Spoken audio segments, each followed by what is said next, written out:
Hello everybody, this is Dr. Aparna. How has your experience been at school? I am sure you must have all gone to school. There is a saying that throughout the world, children walk to school and run back home. Has it been true in your case? Well, in my case, I have always walked to school and I eagerly waited for the bell to ring to go back home. I really ran back home always. And that is the case with my daughter too. Why is there so much reluctance for children to go to school? Are they afraid of the number of books that they have to study? Or don't they get enough time to play in school? Or are the teachers really very strict? Or is the atmosphere in school very claustrophobic? How should school education be? Should it be filled with fun? With learning? Should it only be learning? Should it be a strict atmosphere? Do the students expect the teachers to be friendly? Do they expect them to have a motherly attitude? Is a school home away from school? Well, these are many things that keep cropping up in our minds, especially when we talk about education. Today's lesson, A Letter to a Teacher, is about schools in Italy. This particular lesson was translated in the year 1970 by Nora Rossi and Tom Cole. Initially, this book was written by 8 students of the school of Barbiana, which is situated in Tuscany, Italy. The school was set up by Lorenzo Milani. Lorenzo Milani realized that children belonging to the public schools in Italy were either failed or they were discouraged from studying. Most of the students who failed went to work in the fields and they worked in the factories. Before going to Barbiana in the year 1954, Lorenzo Milani went to Calenzano in Florence. I must tell you that Lorenzo Milani was a journalist and also a priest, and he had gone to Calenzano to be a priest. There he started a night school and he realized the importance of a good curriculum and encouragement. When he started teaching the students with a lot of encouragement, the results were totally different. When he came back to Tuscany, he started the school of Barbiana. The full name of the school was Santa Andrea de Barbiana. The school actually had very few students to start with. The school started with only 10 students and between the ages of 11 and 13, and later on this grew to be around 20. It was a very rigorous schedule that the students had to face. It was about 8 hours of work per day. But then they were discouraged by the teachers. They were not allowed to study. The conditions at their homes were also not very congenial for them to study. As we read this extract, which you have for study, you will realize the pathetic conditions in which the students lived. And the students really wanted to study, but they did not get that kind of atmosphere that they really needed. Lorenzo Milani realized all this and started a project with these students. Initially, as I said, there were about 11 to 13 students and they grew to about 20 students later on. The elder students taught the younger ones, and then the project continued where they started writing their experiences in the form of a book under the guidance of Lorenzo Milani. In the year 1967, Milani died, but the moment he died, the school also closed the very year. The students wanted to give some credit to their teacher, Lorenzo Milani, and they brought out this book in Italian called A Letter to a Teacher. Letter to a Teacher became world famous. It became a hit. People read it through the length and breadth of the world. Everybody appreciated it. It was translated into many languages, and the book brought out the lacuna that existed in the education system that prevailed in Italy. It brought out the class bias that prevailed in the public schools that were there in Italy. The students brought forth this book in the form of a letter written by only one student. This was addressed to a teacher. It could have been any teacher in their school. Let us now see what the students had to write and who the students really were. The schoolboy authors of the letter to a teacher belonged to the peasant families in the Tuscan village. But then their situation is not true to just them. It can be true to any student in any part of the world. Therefore, the book has a lot of relevance in today also. When we see the condition of the students in India, especially those studying in rural areas where proper schools or proper educational facilities are not available, we can relate this book to them too. As I said, this book was written by 8 students. Initially it was written in Italian and later on translated into various other languages. In the year 1970, it was translated into English. This book brings out the angst and the anger, it brings out the problems that are associated with the students of the school of Barbiana. That is, the full name of the school was Santa Andrea de Barbiana. The school students faced a lot of problems at school. They were not given proper education by the teachers. They were failed. They were not given any encouragement by the teachers. And Lorenzo Milani felt very bad for that. And therefore, he started a project wherein the students wrote this book and published it after his death. Now, let us see what the extract that has been prescribed for you contains, because what has been prescribed for you is not the entire book. We only have a small extract where a student starts talking to the teacher and addresses the teacher. Let us see what it is all about. I am going to read through this lesson for you. Dear Miss, you won't remember me or my name. You have failed so many of us. On the other hand, I have often had thoughts about you and the other teachers and about that institution which you call school and about the boys that you fail. You fail us right out into the fields and factories, and then you forget us. While giving a test, you used to walk up and down between the rows of desks and see me in trouble and making mistakes, but you never said a word. I have the same situation at home. No one to turn to for help for miles around. No books, no telephone. Now, here I am in school. I came from far away to be taught. Here, I don't have to deal with my mother, who promised to be quiet and then interrupted me 100 times. My sister's little boy, who is not here to ask me for help with his homework. Here, I have silence and good light and a desk all to myself. And ever there, a few steps away, you stand. You know all of these things. You are paid to help me. Instead, you waste your time keeping me under guard as if I were a thief. You know even less about men than we do. The lift serves as a good machine for ignoring the people in your building.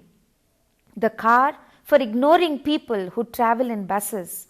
The telephone for avoiding seeing people's faces or entering their homes. I don't know about you, but your students who know Cicero, how many families of living men do they know intimately? How many of their kitchens have they visited? How many of their sick have they sat through the night? How many of their dead have they borne on their shoulders? How many can they trust when they are in distress? 1,000 motors roar under your windows every day. You have no idea to whom they belong or where they are going. But I can read the sounds of my valley for miles around. The sound of the motor in the distance in Navio going to the station. A little late. If you like, I can tell you everything about hundreds of people dozens of families and their relatives and personal ties. Whenever you speak to a worker, you manage to get it all wrong. Your choice of words, your tone, your jokes. I can tell what a mountaineer is thinking even when he keeps silent, and I know what's on his mind even when he talks about something else. This is the sort of culture your poets should have given you. It is a culture of the 9/10ths of the earth, but no one has yet managed to put it down in words or pictures or films. Be a little humble at least. Your culture has gaps as wide as ours, perhaps even wider, certainly more damaging to a teacher in the elementary schools. At the gymnastics exam, the teacher threw a ball and said, "Play basketball." We didn't know how. The teacher looked at us with contempt. My poor children. He too is one of you. The ability to handle a conventional ritual seemed so vital to him. He told the principal that we had not been given any physical education and we should take the exams again in autumn. Any one of us could climb an oak tree. Once up there, we could let go with our hands and chop off a 200-pound branch with a hatchet. Then we could drag it through the snow to our mother's doorstep. I heard of a gentleman in Florence who rides upstairs in his house in a lift. But then he has bought himself an expensive gadget and pretends to row in it. You would give him an A in physical education. The letter starts with the address of a student to the teacher, where he says, "Dear Miss, you don't remember me, but you have failed many of us." As I had said earlier on, the teachers failed them, failed the students, and these students were forced to work in fields and factories without proper education. And that is exactly how the letter starts, that the teacher failed many of them into factories and fields. But then he says, even though the teacher doesn't remember him, he definitely remembers her, and he remembers this institution which is called the school where they were supposed to be educated and they never received the proper education. He remembers how during a test time, especially when they were asked to write a test, the teacher would simply walk up and down the rows. He wouldn't know the answer to the questions. He would keep looking at her in a very questioning manner, but then she would simply ignore him. She was never there to help him or guide him, and therefore he did not know what to write in the answer script. He did not know the answers to the questions that were given for the exam, and obviously he failed. The situation at home was also not good. As I said earlier, these students belonged to the peasant families who depended mostly on agriculture, and the background was not a very literate one. And this was perhaps the first school that was set up in Tuscany at that point of time. The students came to school hoping to study, but at home the conditions weren't good either. That's what he says in this extract. He says when he sits down to study, his mother disturbs him, she distracts him, calls him 100 times, gives him small errands and asks him to do some work or the other. When he is free of all that work and he starts doing his homework, his sister's son comes and asks him to do his homework. So there is no peace for this student even at home, because there he has a lot of work to do. Then he talks about the school, which is a good place for him to stay, because there at least he has a desk of his own. There is sunlight, there is silence in the school, but the teachers are not friendly. The atmosphere is good. At home there is a lot of work. He is constantly disturbed by people at home for more and more work. At school, he says he has a desk. The atmosphere is good. His friends are there along with him to study, but then the teachers don't teach him anything. So what does he learn in school? He doesn't really learn anything in school at all. And this is what he accuses the teacher of. The teacher never teaches him. She never encourages him. She never advises him on how he should study. And that is his tragedy. He continues saying that the teacher never knew anything about humanity around her. He accuses her, saying that she did not care about people around. She lived in an apartment. She always traveled in the lift. She went up and down in the lift so that she didn't have to meet her neighbors. She moved in the car so that she didn't have to talk to people who traveled in the buses. She spoke to people over the telephone so that she didn't have to see their faces. But then in this way, she lost touch with humanity. Whereas he, on the other hand, knew who his neighbors were. He knew their problems, he knew their troubles, and she was not anywhere close to what he felt for his neighbors. She never knew who lived next to her. So how could she understand his predicament? How could she understand his problems? How could she relate to him as a student? Because she never really came out of her cocoon to interact with the others. And in the same vein, he starts accusing the teacher. He talks about her rich students who perhaps know Cicero. Cicero was a Roman author and orator. But then he says, do all these rich students really know the problems of life? Have they ever visited their neighbors? Have they ever visited the kitchen of their neighbors? Have they really understood the problems that the neighbors had? Have they ever really sat through with a patient in the dark night? Have they ever carried a dead body on their shoulders? Have they ever felt humane and love for people around them? No. And that is the same condition which the teacher has. So he says the teacher is nowhere close to him. The teacher cannot understand him. The teacher cannot relate to him in any way at all. Whereas he, on the other hand, knows what happens around him. Even the silent valley communicates with him. A mountaineer walking up the mountain, even his silence is communicated to him. He knows how many families live around him, what are their problems. He has always been there to share their problems. He says, this is what the teacher doesn't realize. The teacher doesn't realize that he is a student and he is a normal human being. He is a student who needs to be understood, and that has not been provided by the teacher.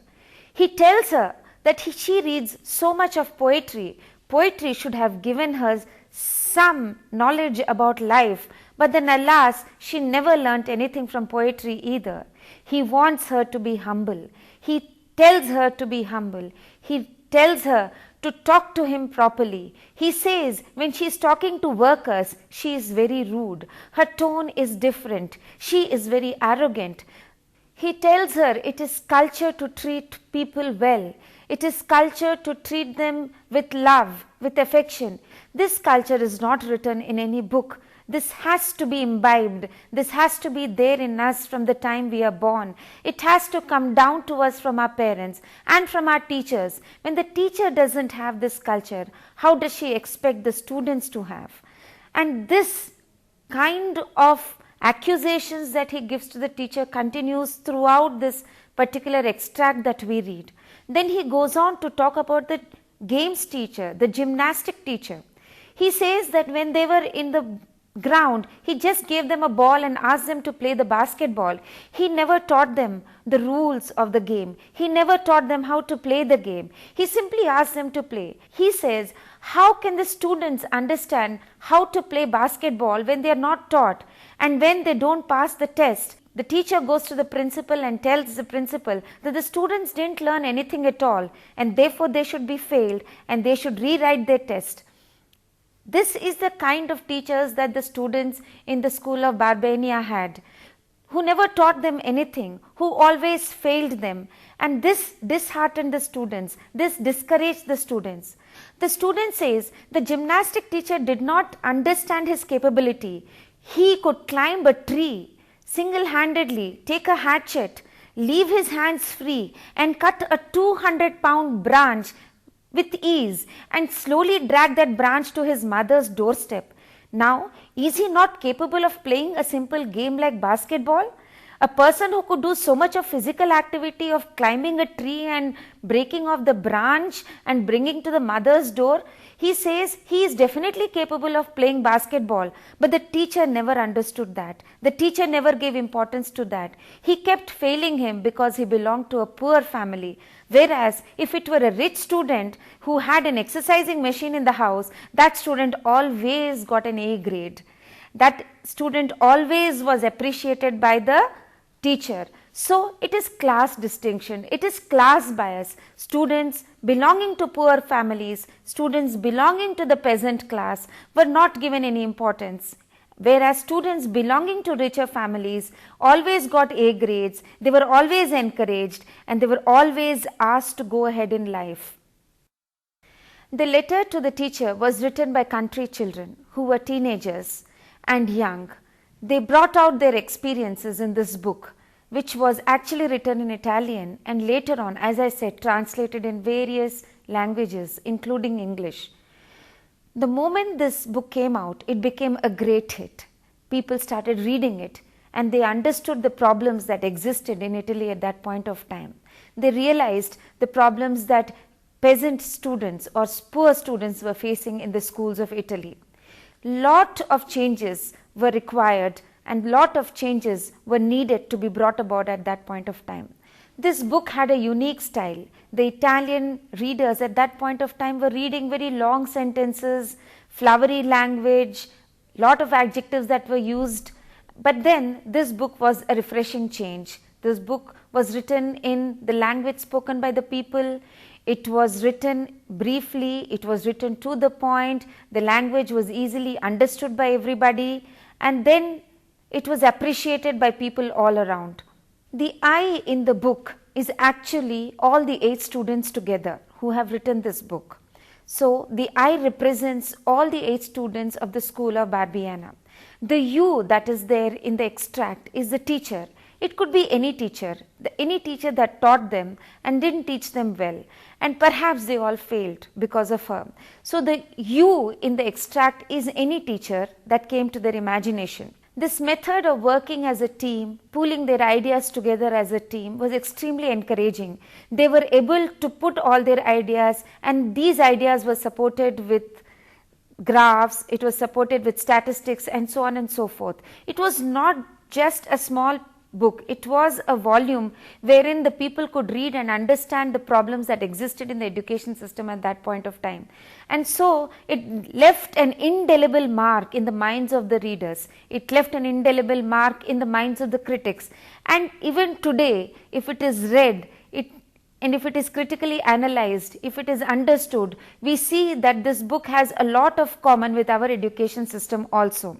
This book made a mark in the hearts and minds of the readers. Of course, in the book we come across difficult words like Cicero, Homer and so on and so forth, but the boys gave very good footnotes. They gave references to all the difficult terms that came in their book. They made the book easy for everyone to read. Now let us see how this book can be related to our education system. Do you think we have good schools? Do you think students are getting properly educated? Do you think that there is a good infrastructure there? Every time we see in the television and we hear in the radio the kind of situation that prevails in the Indian education system in the rural areas, at least in the urban areas, it is a better scenario where the students do go to school, where they have a lot of schools to go to, whereas in a rural area, you perhaps have only 1 or 2 schools in your village. Therefore, the scope of education narrows down a lot, and therefore there is a migration of people from the rural areas to the urban areas to get more and more better facilities where education is concerned. This book highlights all that. It highlights the problems not just of the infrastructure but also of the teachers, especially of the teachers more than anything else. Who is a teacher? A teacher is a person who guides the student at school. A teacher is like a mother at school. A teacher is one person who should encourage the students at school. A school is a home away from home. It is a temple of knowledge. It is a temple where young students are molded into future citizens of the world, future citizens of the country. And who molds these students into good citizens? It is the teachers. A teacher has a lot of responsibility on her shoulders. It is she who can, with her love and with her perseverance and with her encouragement, transform a young student into a responsible adult and a good citizen of the world and the country. This responsibility lies on the shoulders of the teacher. Let us understand, teachers make a vital force in any country. It is they who teach the doctors. It is they who educate the lawyers. It is they who encourage every student that comes to them. It is our responsibility to see that the students are well educated, because education is not just about reading and writing. Education is about building a character. Education is about building a personality. Education is building a human being who is very confident of himself. Education is all about gathering knowledge. Education is something which is imparted to a student who in turn will give it back to the society.